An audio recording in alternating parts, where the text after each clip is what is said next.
Park అని పిలుస్తారు. ఇక్కడ చూసారా అసలు ఎటువంటి ఇల్లులు ఉంటాయో అంటే కార్లు చూడండి, అసలు మామూలుగా ఉండవు కార్లు. ₹1 2 కోట్ల రూపాయల కార్లు, మన ఇంటికడ కార్లు ఇక్కడ రోడ్ల మీద పార్క్ చేస్తారు. ఇలా ఉంటుంది. ఒక్కొక్క ఇల్లు 4-5 కోట్లు ఉంటుంది. బయటికి ఏదో నార్మల్గా కనిపిస్తున్నది కానీ లోపల మాత్రం ఇంటీరియర్ అదిరిపోతుంది. అసలు ఇటువంటి ఇల్లులు మనం ఇంటికాడ పెద్ద పెద్ద ఉన్న వాళ్ళ దగ్గర చూస్తాం. కాకపోతే ఇక్కడ నార్మల్ పీపుల్ కూడా ఇటువంటి ఇల్లులు, ఎందుకంటే ఇలా గవర్నమెంట్ మంచిది అవడం వల్ల డబ్బులు ఇస్తుంది, కట్టుకోమని జాబులు ఇస్తుంది అన్నీ. అసలు రోడ్లు చూసారా అసలు ఎలా ఉన్నాయంటే, మన హైవేలు కూడా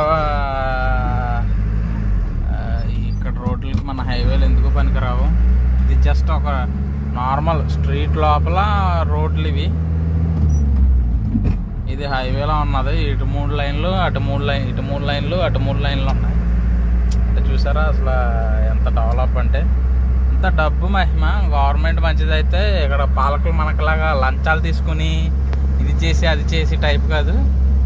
ఏదైనా ట్రాన్స్పరెంట్గానే ఉంటుంది ఇక్కడ.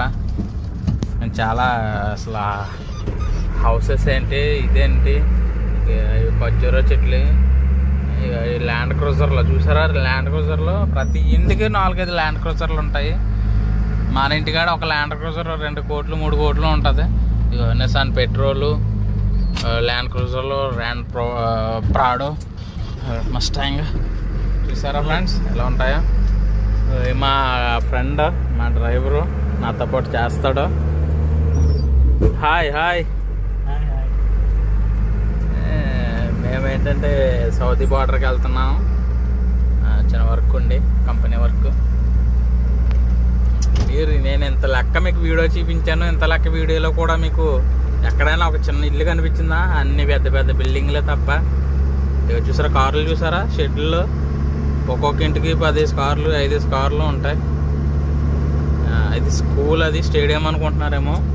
అది స్కూల్, అది పక్కన మసీదు. రోడ్లు ఎలా ఉన్నాయో చూసారా రోడ్లు. ఇది ఫ్రెండ్స్ ఇలా ఉంటుంది ఫ్రెండ్స్. కువైట్ అంటే ఇది ఇలా ఉంటుంది. ఏదైనా డబ్బుతోటే ఉంటుంది. మన దేశం ఇలా ఎప్పటికి డెవలప్ అవుతుందో ఏంటో.